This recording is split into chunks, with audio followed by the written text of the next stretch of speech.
What's happening, everybody? Rico the Meat here, Fred Smith here. and welcome to the Vision Room I have vision. Do you have vision? 2021.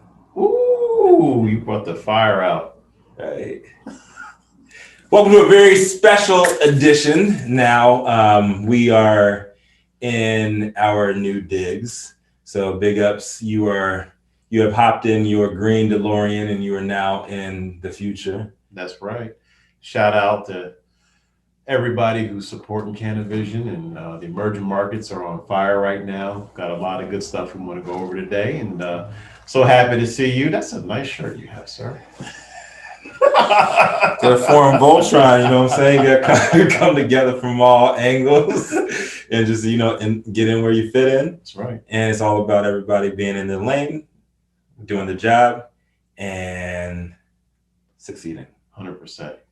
Teamwork makes the dream work, so that's what we're all about. Right. Whether it's a nightmare or a wet dream, just gotta make sure you change the sheets in the morning, man. 100%. So, real talk though. Real talk. Big thank you to World of Dog Training, and it is a huge day between yesterday and today. Big shout out to the big homie Salvador Santana. Ups, Via's fire. Via is Fire, Via Floor, our two big sponsors for this week. And they are launching, and they're available right now on Ease, and we'll be shooting out a little more information on Via Floor. And we're going to do a little bit live a little bit later on with Salvador, the man behind the brand. That's going to be awesome, man. He's been totally on fire, just watching his brand just go from his concept to me is brilliant, especially when I saw it coming back in. Just fire, bro. Yeah. So really excited about that. Excited to have them on as sponsors. And shit, let's get into it. Let's go. All right. So last week, Jay-Z dropped his brand Monogram. We had a little bit of, like a wait before we respond to stuff. But it's looking like it's a pretty good brand play by him, keeping the Monogram name in our mouths as pundits on the side. Yeah. People asking like, oh, is it going to succeed? Is it not going to succeed? What is he really doing here? I think it's going to succeed simply because he's always been able to go left when everybody's going right, up when everybody's going down. So he has vision. Can I vision that doing well? 100%. Lucky lefty. Yeah. And no, big ups to Jay-Z, big ups to Monogram brand. Good luck. And hope to get some of those $50 pre-rolls in here, man. Yeah. 4.4 grams for $50. Come on, man. Hey. Take that as some sponsors, man. Come on. Sponsor a pack of pre-rolls from Jay. 100%, man. I just know that like when he first came out, it's just something about his air. Yeah. Like the way that he flows when he does it, you can actually feel it in all of his marketing. You can feel it in a lot of his brands. So to me, that's a unique distinction that sets him out from everybody else who has a brand, because he actually likes to put stories behind his stuff. So yep. There's always a story, and everybody knows stories. So 100%. All right. Another big thing happening. So the Senate, U.S. Senate, not the House came through with the MORE Act. And then the Senate came through with the MORE Act. Mm-hmm. And is that like the meeting before the meeting? Yeah, it's like the meeting before the meeting. The plan, we plan the plan shit out. And then when you get there, they ain't no plan at all. 100%. So the Senate is doing some kind of research bill. And it looks like it did pass the Senate. And looks like the government is in this shit. Well, I think they already were, considering they had, almost 40 patents? That's Yep. Yeah, they've been in it for a long time, and now that they see that it is socially acceptable, obviously they got to get their cut, and they got to control the market. And I gotta watch what I say. Yep. The biggest thing we wanted to cover this week, because obviously you see that we are no longer in our big studio that we were in before. Coronavirus is popping off like crazy right now. And I got invited to 4 parties tonight. Yeah. That's a hard pass on me and my family. Yeah. Just saying. We do not want to be the decentralized super spreader. Yeah. No, the centralized super spreader. Centralized super spreader. Central. Yeah. No, Sesamina super spreader. Yeah. Hey. No, but seriously, guys, like chill the hell out. And we were talking a little bit about that online today, mainly about the connectivity of the plant, staying connected. I miss hanging out with all my friends. Yeah. You know, it's good to hang out with Fred all the time. It's good to see my crew. But I got family at home. Yeah. You guys have families at home. You got friends, and not everybody's built for this. And it's not always just the people that are old or people who are obese. There's some people just have ailments that they never knew about. Yeah. They have heart conditions they never knew about. And everybody that I know has at least knows somebody who's been affected by it. I lost 4 people, maybe 5. We'll see what happens. Somebody passed a couple of weeks ago. The shit's real. Yeah, it's very real.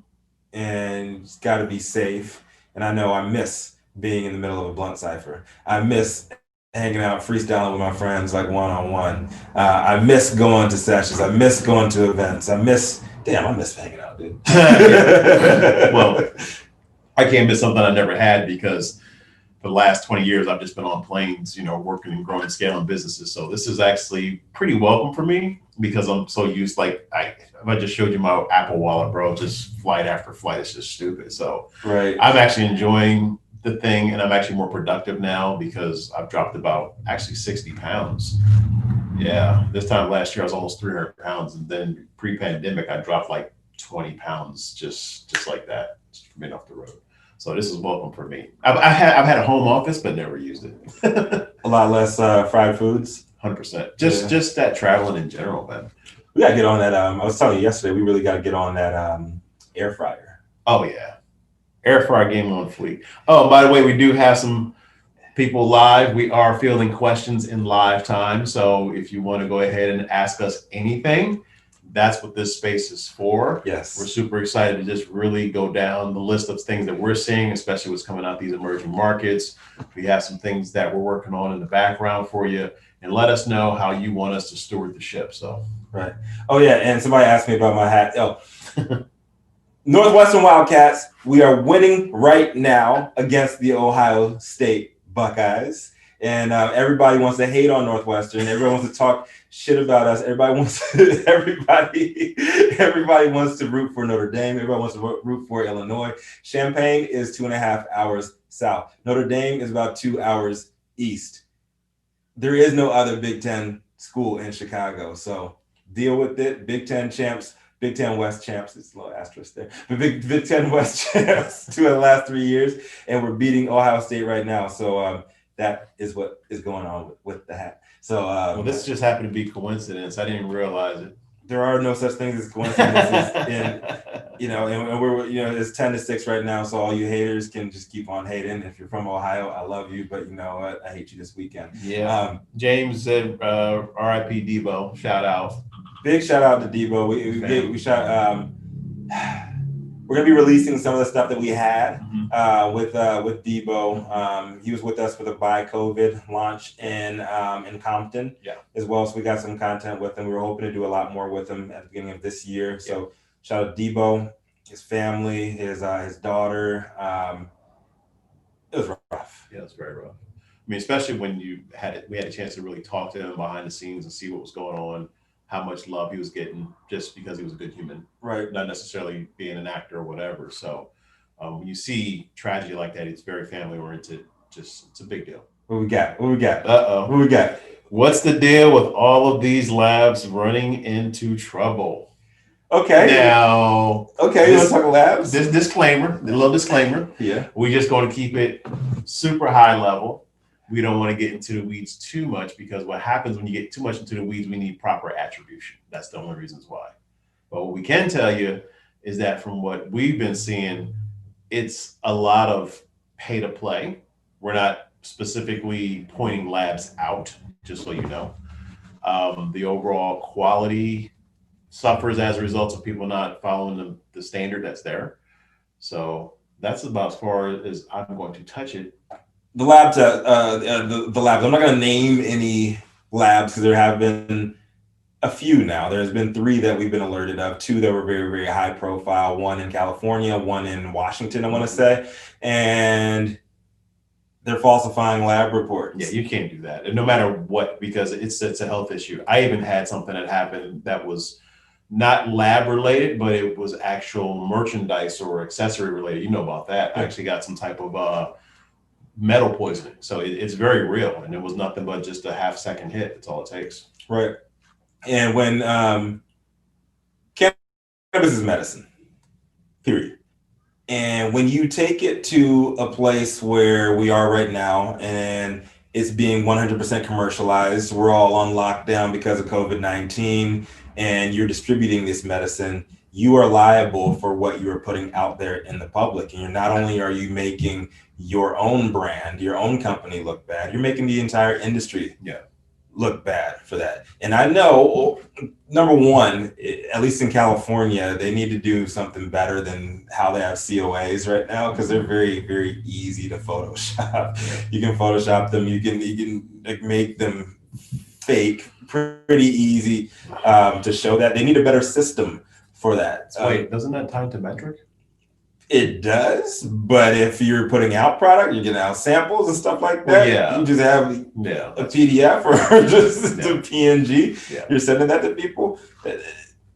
Maybe, government needs a better system, number one. I'm gonna go ahead and say it.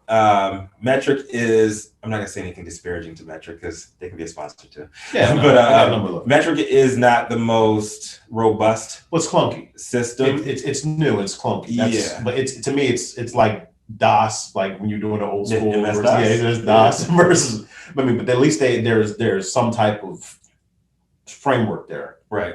There is. And it's the system we got to work with. Yeah. On top of that, the COAs that we have, whether it's on the hemp side or it's on the THC side, you got to have COAs. You got to make sure that it is a reputable lab, and people need to continuously check that because your business is at stake. But where do you think the sweet spot is? Because we know that some people are double dipping right now. Yeah. Could be double dipping. I mean, it could be. This is where the entire theme of connectivity comes into play, and where we are a little bit disparaged now because of COVID-19. We're not talking as much as we should be talking. We're not communicating as much as we should be communicating. And you got to ask around, man. If you hear something, like, you don't have to say something to everybody, but everybody knows before the big turnover from Cannabis 1.0 to Cannabis 2.0, where we were last year, you knew who the bad actors were. Yeah. You knew who was shady, doing shady business, even if they hadn't got caught yet. Yeah. And we would have those conversations privately, like, yo, don't fuck with this guy because whatever. You don't fuck with this guy because of whatever. Like, you guys need to start communicating again, because if you care about your neighbor's product, if you care about your neighbor's business, they should probably know if you've heard something at the very least, right? And I purposely did not want to name names when we're talking about those labs. You guys know who they are. Just do a quick Google search, because it could be something on the other side of that. Yeah, and to your point, it's not finished. Yeah, that's what I'm just about to say, because we really don't know what's going on in all sincerity at that level. They do, and if they're willing to share, then they can come on this platform. That's why it's here. That's literally, we don't want to have mystery in the industry. There's already enough mystery and boogie men and boogie women and boogie everything else in between. So to me, it's like a legit serious issue, especially if the government starts seeing the self-policing aspect of this, because technically that's what government's supposed to do. There's supposed to be a fallback in the event we can't get things done right amongst ourselves in the first place. Technically, that's the way it's supposed to go. Has it gone that way? No. But the reality of it is, if we start doing a lot more of the self-policing and accountability stuff, I think that this will, I want to say blow over, but there needs to be a lot of people who have enough self-discipline to just raise the standard automatically, So that way, by the time the government does figure it out, they're already light years ahead. And to me, that's the best play that you can do. I don't want to just sit here and make it safe enough. It needs to be way overboard, in my opinion, simply because, and I'm not talking about like extremists, but just to the point where I know for a fact that if I want to hand it off to somebody, like I bought some gummies the other day. Yeah. I don't know if they were what they said that they were. Right. I've had them before, but the hit was different this time. Was it the strain? Was it the testing? Was it, what I'm saying? It was questionable. Don't touch nothing. I got a question. All right. It says, out of all the celebrities, would you say Wiz has the best penetration in the industry, or Be Real, or even Burner? How does Jay separate himself? Okay, that's a great question. Yeah. So we got into this yesterday too, a little internal debate. Yeah, I really personally think that if you're trying to go up against Wiz and Snoop, forget about it. Personally, but the interesting thing about it is the Black and brown community has their own legends and icons in play. Right. I think it's a little different. Okay. Because in the weed game, so this is something that I actually tell some of our clients too, when they come into the industry and they want to do, I want to do a strain. Okay. Let's talk about your brand. Oh yeah, they'll say they want to do a strand. Yeah, strand. The funny thing about that is there are some OGs in the game that have been in forever. They still call it strand. So it is what it is. But they come in, they say they want to do a strain, and they don't understand it's not just Wiz Khalifa, Burner, Snoop Dogg, Be Real. Be Real. In California, you got Kyle Cushman, you got Wonder Bread, you got all these other white weed nerds, you got Asian weed nerds, you got Latino weed nerds. You're not just coming in here just dropping science and like, oh, yo, boom, I'm here. The reason why I think Jay-Z has a chance, however, is because he transcends like everything in business. Well, that's what I'm saying. He's going after that transcendent market. Yeah. Like that's why I gave you that example with the money. Right. So who has the best penetration right now is Burner. I don't think there's any competition. And you can say what you want about homie's rapping skills. I won't get into that. But he has a luxury product across the board in multiple states. What do y'all think? We just sitting here bantering. What do y'all think? I want to hear what y'all got to say about that. Shout out to Khalifa Kush. Because we going to be at this for hours. Right. We can go at this all day long. And until we get some of Jay's monogram, $1 million hand-rolled pre-rolls. Like, is it a pre-roll if it's hand-rolled? Are you going to, wait, look, I'm going to just completely kill this and ask you a question. If you were a customer, would you go to this dispensary and get his stuff? I'm not talking about sponsored to my company. I'm talking about literally. Yes. Would you go buy it? Yes. You would actually spend $50. Yeah, I would. Okay. And the reason why, because I am a super fan of Jay-Z. And if I was a hater, I would do the same thing. I would go buy it, and it didn't matter how. See, this is the power of Jay-Z. This is the power of marketing right here, right? Right. So if I was a hater, I would probably do the same thing. I'll go buy it, and whether I liked it or not, I would say I hated it, and I'd say it's a waste of my damn $50, right? and I'm trash the shit. That's the beauty of what he's doing on the marketing side. That's some moist marketing right there. 100% moist marketing. Right? You really want to get a yes or a no, a strong yes or a strong no. You're not really trying to play that middle game like, oh yeah, that Jay-Z, like it was all right. Like, no, man, I can tell in your eyes you either loved it or you hated it. Yeah, that's facts. Mm-hmm. That's facts. Well, the follow-up to that question is because he is not a huge cannabis proponent, so is it a money grab only? My opinion is that I don't think he's going to be in the field in the ditches turning wrenches. I don't think he's going to be that guy. No. But I think that he's going to do his best to have a world-class squad around him to make the brand viable so he can sell it off. Right. And I mean, my answer to that question is, why does it matter? This is corporate cannabis. And in corporate cannabis, and if you look at Jay-Z's track record, he buys into things and he sells out at a profit. And he's a billionaire, and he didn't get to billionaire status by buying and holding on to stuff forever. He sees where he has an exit and he exits. So yes, I think he's in it for the money. There is a social or there's a conscious capitalism play behind the scenes. They're doing a huge social equity push, I think, with a lot of the profits from the product. I want to dig deeper into the weeds of that. So hopefully our California team is reaching out to the Monogram team so we can get a conversation with them. But you know, he's in it for the money, and personally, is he? The reason I got to ask was because he is from the streets. So at some point in time, he had to. Well, being from the streets, I mean, being from the streets means you're in it for the money too, right? Right, but I'm telling you, it's a different level versus for the culture.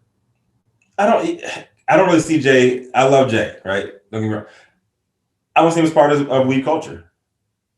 Wiz, yes. Game, yes. Burner, yes. Snoop, obvious, absolutely. Yeah. Snoop and Dre are the reason why there are all of these other, and Be Real. So shout out to Cypress Hill going on stage and doing what they did back in the day.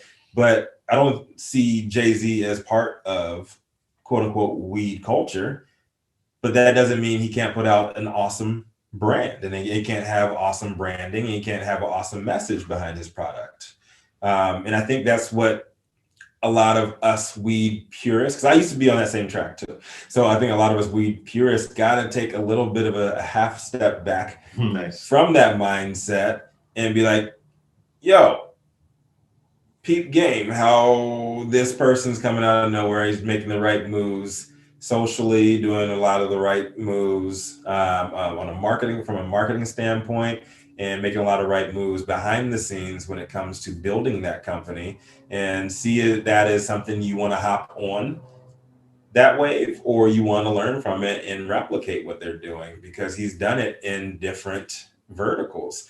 And keeping it absolutely 1,000 right here. A lot of people that are not on the business side of the industry, we got to replicate that kind of movement. We have to if we're going to survive. So I got a real good question. Does social equity really exist in California specifically? Come with the heat today. Wow. Trying to get me in trouble right now. I know, right? Philosophically, metaphorically, like I'll hit that first. Okay. Because I'm still a puppy in the industry, right? So here's how the big dog can go second. Let's let the little puppy eat for a little bit. I'm gonna take a stab at it. Because this is what I'm seeing in real time.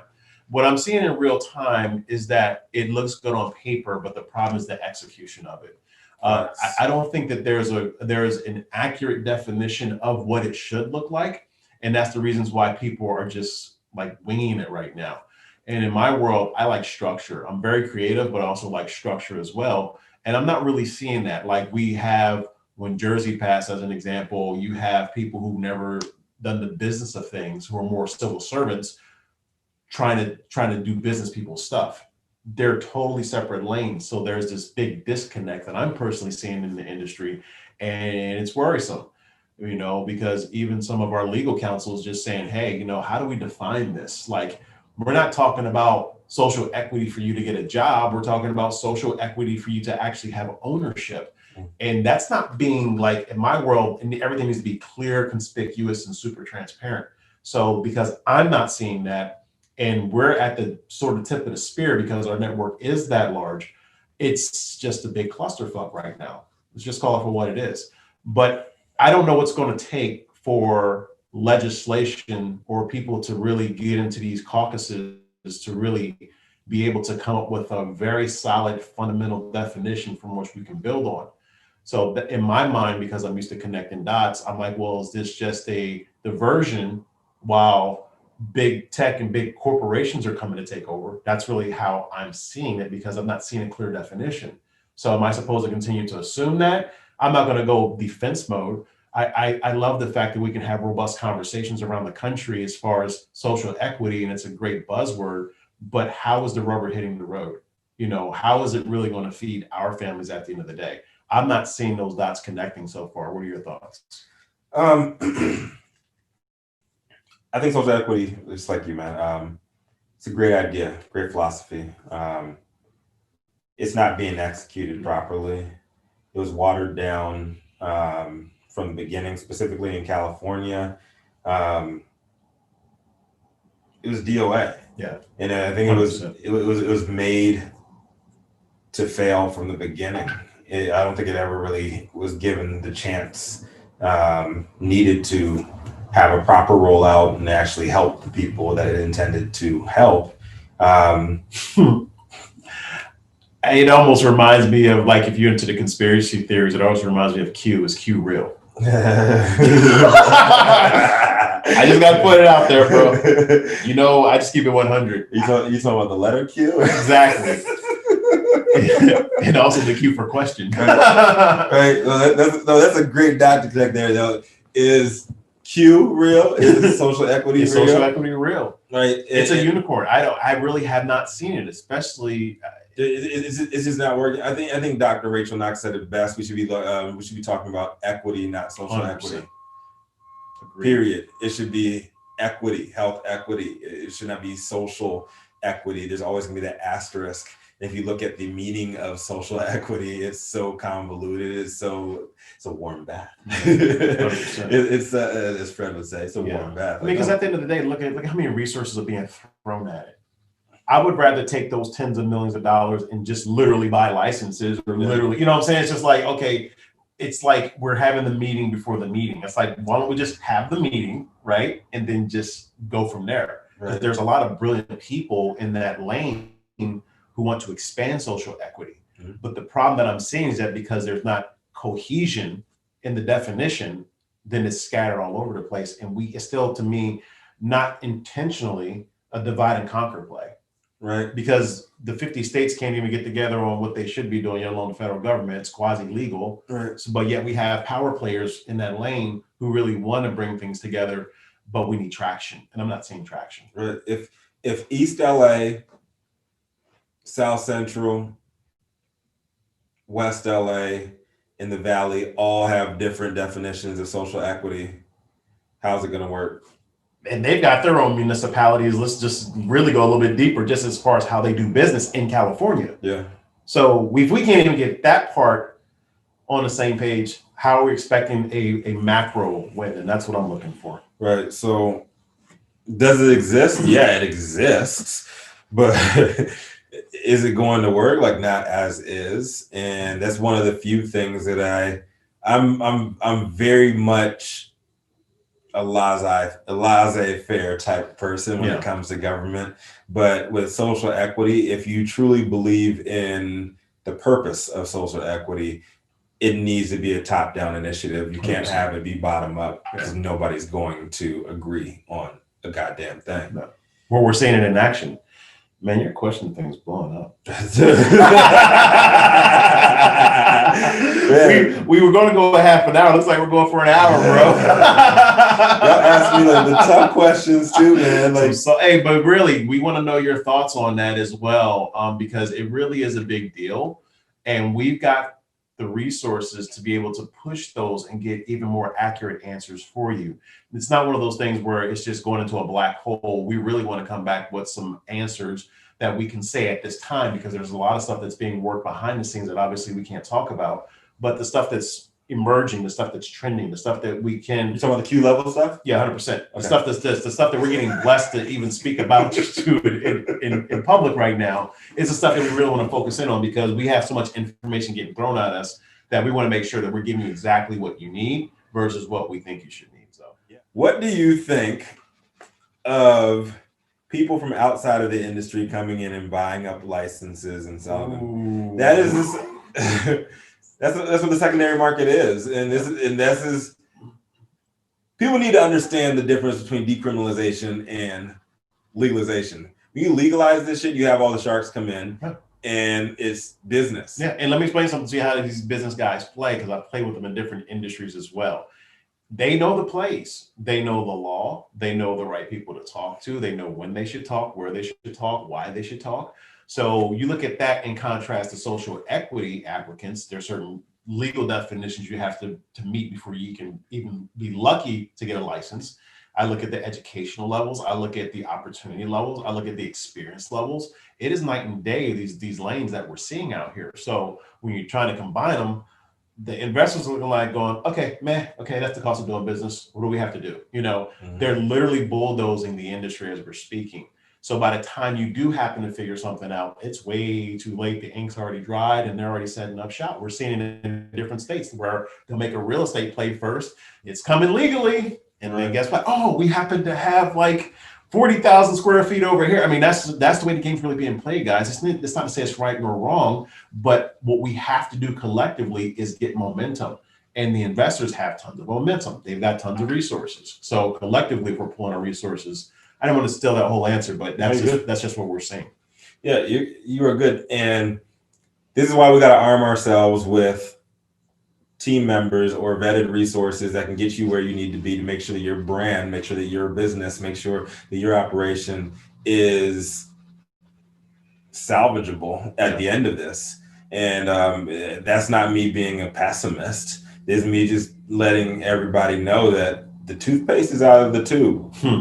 And you're not going to get it back in, and the laws are not going to regress. The government is passing laws. Well, who makes the laws? Right. Exactly. Right. And who pays for those laws? Yeah. Big corporations. Yeah. I mean, so I'm not telling anybody to sell out, but this is business, and the purpose is your business is to make money. You need to learn from the people who are making money. I'm glad you said that, because in my world, what we teach our clients is that you can really have both. Okay. If you're doing it for the culture, that's fine. Make sure you have enough money so that you can support your vision of the culture, still having a lane. You see what I'm saying? You know, it's just like, you know, if you believe in God or whatever, you can't pray for good health, but yet you're eating cupcakes, Twinkies, and ding dongs all day. You know, we have to have both integrated together. Well, I mean, some people get munchies, just saying.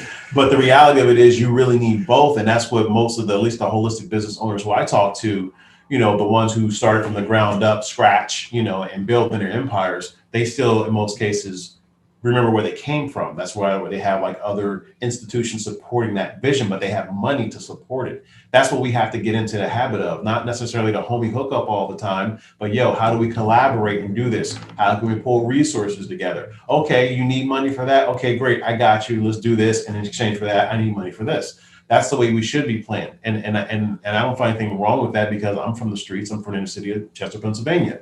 You know, and if you told me how I was living now versus then, I would have told you that you're on crack. But the connection for me was somebody sitting me down and just giving me game like that. And it was just like, look, you got to understand something. When you die and you're off this planet, how do you want to be remembered? Yeah, I want to be remembered for the culture part of it, but I also want to have a foundation that supports that long after I'm gone. You need money for that. You know what I'm saying? So that's just my 2 cents. I'm not from the streets. I'm from the roads. So we got the streets in Virginia. Yeah, you're from the roads. People just magically not get found anymore. They just go away. That's real talk. That's real talk. I got a question. Okay. It says, thoughts on new proposal to lift the THC base from 1% from 0.03 on hemp. Oh, yeah. We covered that this week. It's very interesting because we actually have some other information I got to keep my mouth shut on from that. So from 0.3 up to 1% THC now, you're opening up the door. And I hate using cliches, but it's a slippery slope there. And I'm kind of excited about it because you can start opening up the real conversation that there's no fucking difference between THC and hemp. Like there's no marijuana and hemp. Like it is all cannabis. Right? Yeah. And people need to start recognizing that.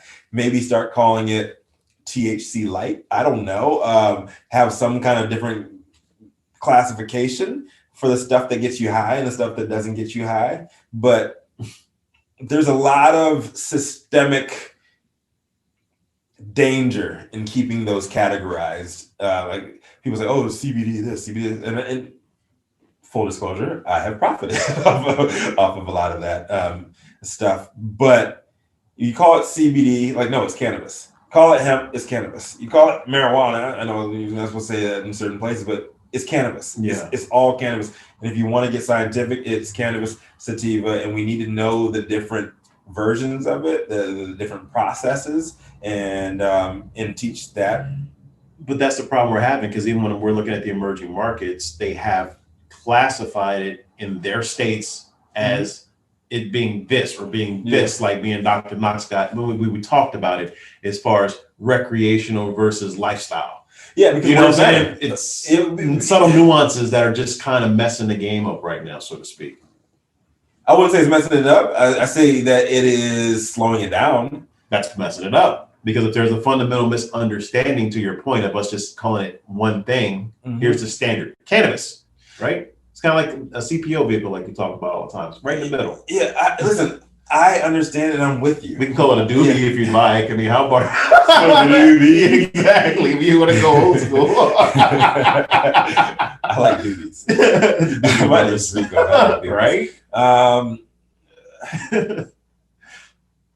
It's a touchy time in history.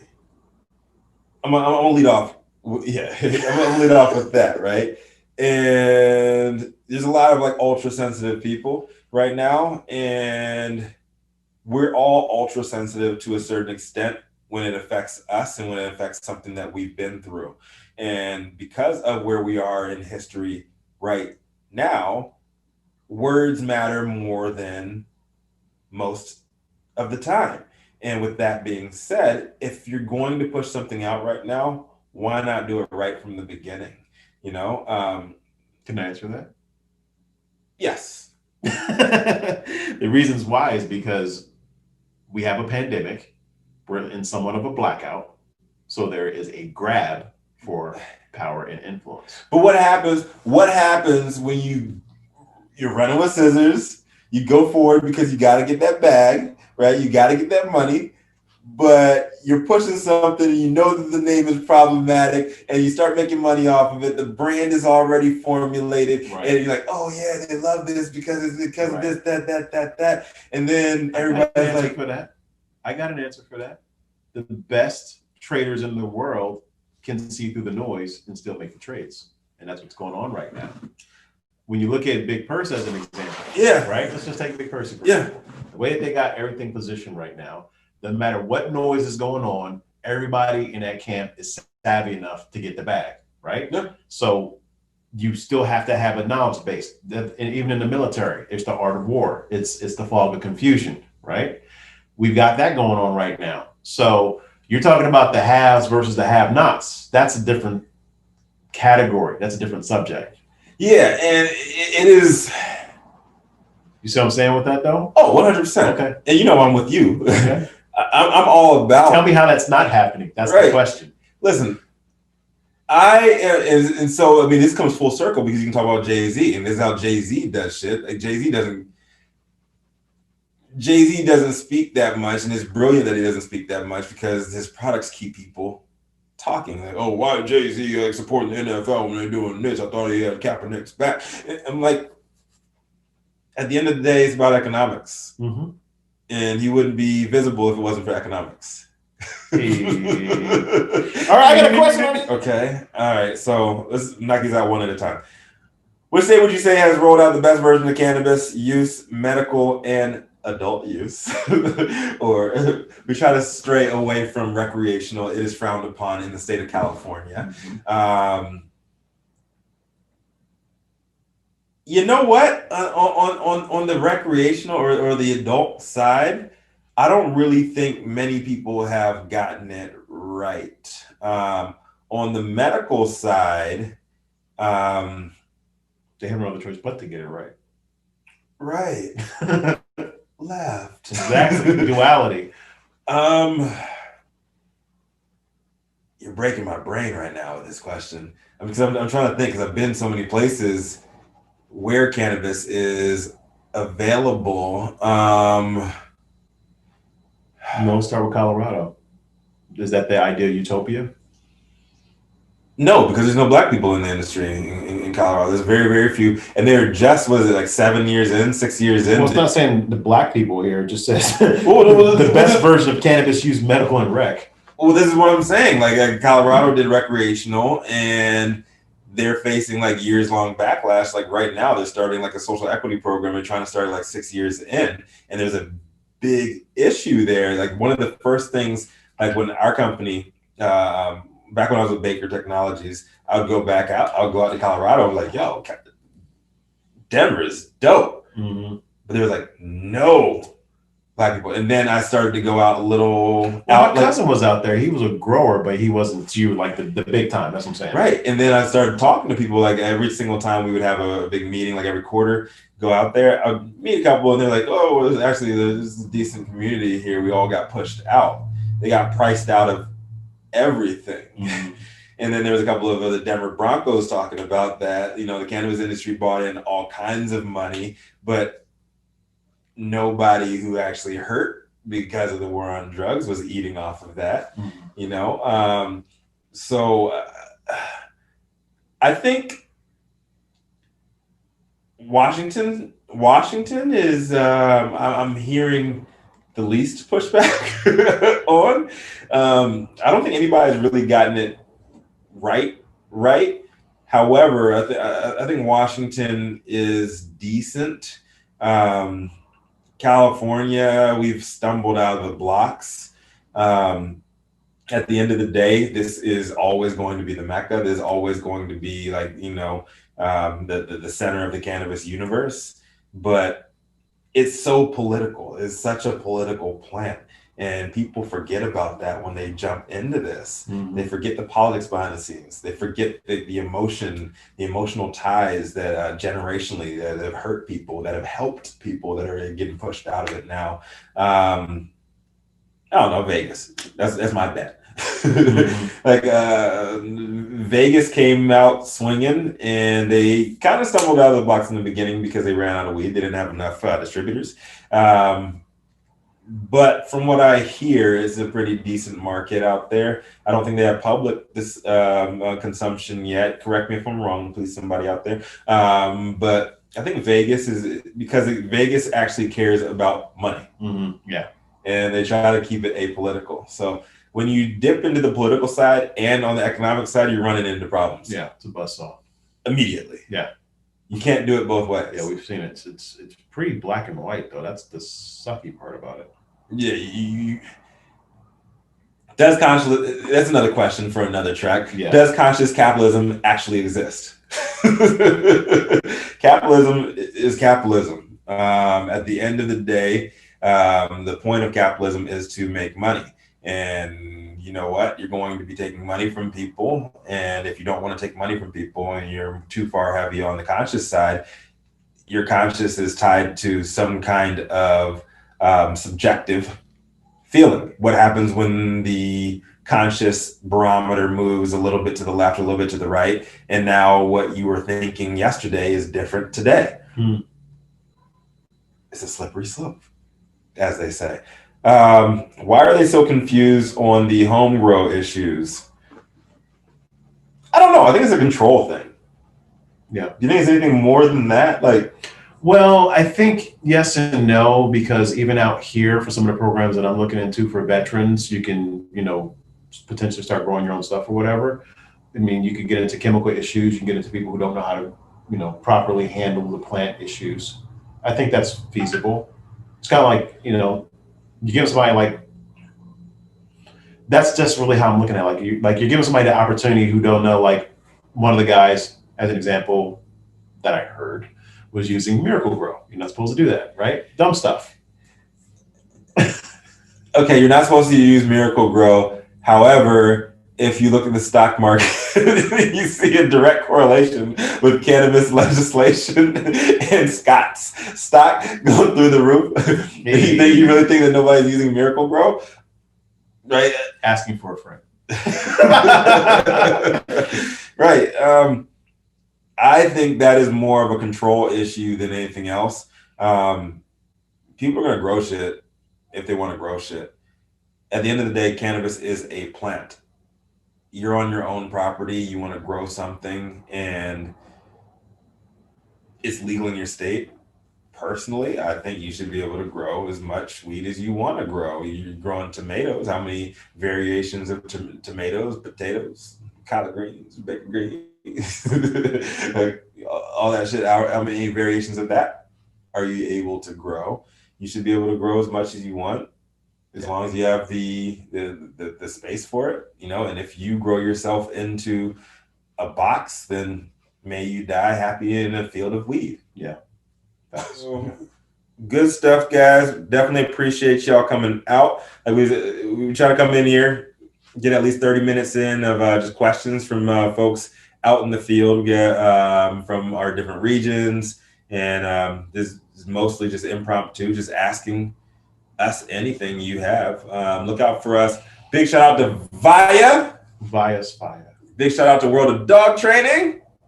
Bow wow wow yo. And make sure you guys check out CANiVISION Midwest. Fire. Oh my goodness. Shout out to the crew out there. Shout out to Chris Totally and Tatiana killing it. Please check out their broadcasts on Sundays. This week, EDA, Chem, the Cannabis Health Equity Movement, they're going to be doing some stuff. So look out from that from CANiVISION, our LA crew. They're going to be pumping that out. And then on the 31st, y'all know you want to pregame with us. A little virtual sesh going on. Maybe, you might see a little like, nah, I'm not going to touch it. Y'all don't want to see that. No. Please be safe. Yeah. With your families out there, be safe. Take care of your loved ones. And make sure you guys are not out there being super spreaders. And no, motherfuckers, I'm not going to your party. I got too many safe people at home, and I like being healthy, so I'm not going to your parties. But if you want to live broadcast from your parties, we can do that. I'll check out what y'all are doing, but I'm going to be safe from a distance. I love y'all, and I hope y'all are being safe too. Much love. So remember, life gives you no place else to turn. Turn up. Turn the fuck up. See y'all next week.